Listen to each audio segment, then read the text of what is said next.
अस्सलाम वालेकुम and hi everyone, कैसे हो आप सब। आज 75 हर्ट का डे 24 है, यानी कि 24वां दिन है। तो हर रोज़ की तरह आज भी मैंने सुबह सुबह उठकर 4:30 बजे फजर की नमाज बाजमात अदा की एंड कुरान शरीफ के तिलावत के साथ ही मैंने वर्कआउट के लिए ग्राउंड निकला।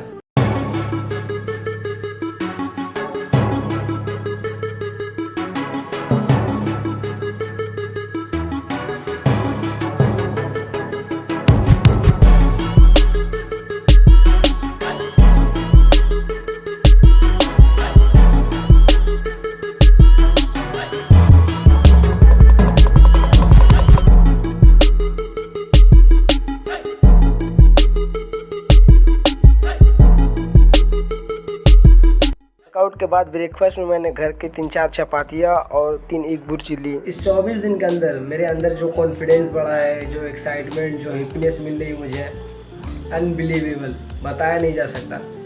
आप सोचो मेरी हैबिट क्या थी। जैसे कि मैंने आपको पहली वीडियो में बताया था, मेरा रात का कोई सोने का टाइम फिक्स नहीं था। कभी मैं बहुत ज़्यादा गुस्से में आता तो 10-11 बजे तक सो जाता, 11 बजे तक। एक्चुअल टाइम क्या थी सोने की, 11 के ऊपर। फ़ोन्स में 4-5 घंटे रील्स देखते देखते मैं सुबह कर देता था। 3-4 बजे मैं सोता था और फिर सुबह कब होती थी मेरी 11-12 इस तरह से। मैं आपको सच बता रहा हूँ, उठने के बाद मैं अनकॉन्फिडेंट फील करता था, फ्रस्ट्रेटेड था। इस बैड हैबिट से मैं पूरा इरिटेट हो चुका था एंड मैं इसको बदलना चाह रहा था, लेकिन पता नहीं क्यों मैं एक्शन नहीं ले पा रहा था, जिसकी वजह से मैं बदल नहीं पा रहा था। जिसका ना कोई डिसिप्लिन, ना कोई सोने का टाइम, ना कोई उठने का टाइम, उसका कॉन्फिडेंस पूरा डाउन है, फ्रस्ट्रेटेड है, इरिटेटेड है अपने रूटीन से। उठ रहा है सुबह तो अनकॉन्फिडेंट होकर उठ रहा है एंड वो फैसला करता है इन सब चीज़ों को चेंज करने का एंड अचानक से उन सारी चीज़ों को छोड़ देता है। मतलब कि एक लंबे हैबिट्स को छोड़ने में बहुत लोगों का मानना ये है कि वो उसको धीरे धीरे कम करे, लेकिन मैं पर्सनली बिलीव करता हूँ अगर मुझे कोई बैड हैबिट्स लगी है, एक बार मैं बदल सकता हूँ। जैसा मान लो कि मुझे लेट से सोने की आदत थी और लेट से उठने की आदत थी।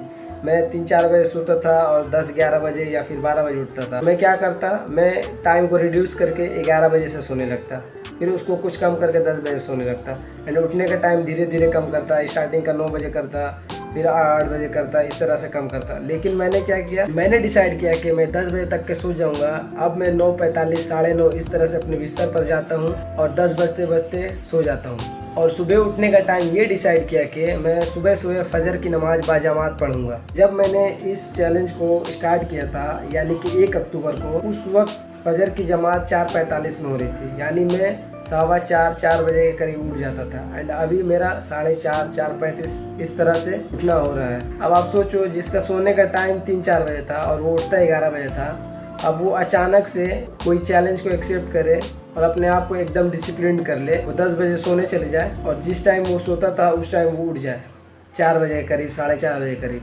तो वो कोई भी हो, उसका कॉन्फिडेंस बिल्ड होना, उसका खुश होना, उसका हर एक चीज़ ओवरऑल में चेंजिंग आना लाजमी है। इस 75 हार्ट को एक्सेप्ट करना मेरे लिए बहुत अच्छा साबित हुआ and I think this is one of the best decision I have ever taken. तो मैं बहुत खुश हूँ एंड मैं एक चीज़ आपको बताना चाहूँगा कि अगर आप भी अनडिसिप्लिन हो तो अगर मैं कर सकता हूँ, if I can do, why you can't, you can do as well.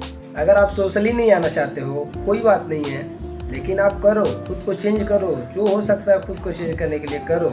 अभी बज रहे 4:30 और अब मैं अपने सेकंड वर्कआउट को परफॉर्म करने जा रहा हूँ। सेकंड वर्कआउट को मैं घर पे ही परफॉर्म करूँगा।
फरमाते हैं, ऐ ईमान वालों, शैतान के कदमों पर ना चलो, और जो शैतान के कदमों पर चलेगा तो वह तो बुराई और बेहयाई ही बताएगा। हमें बेहयाई और बुरी चीज़ों से बचने के लिए हुक्म इलाही पर अमल करना जरूरी है। ऑलमोस्ट सारे रूल कंप्लीट कर चुका हूँ मैं। ये रहा 75 हार्ट का डे 24।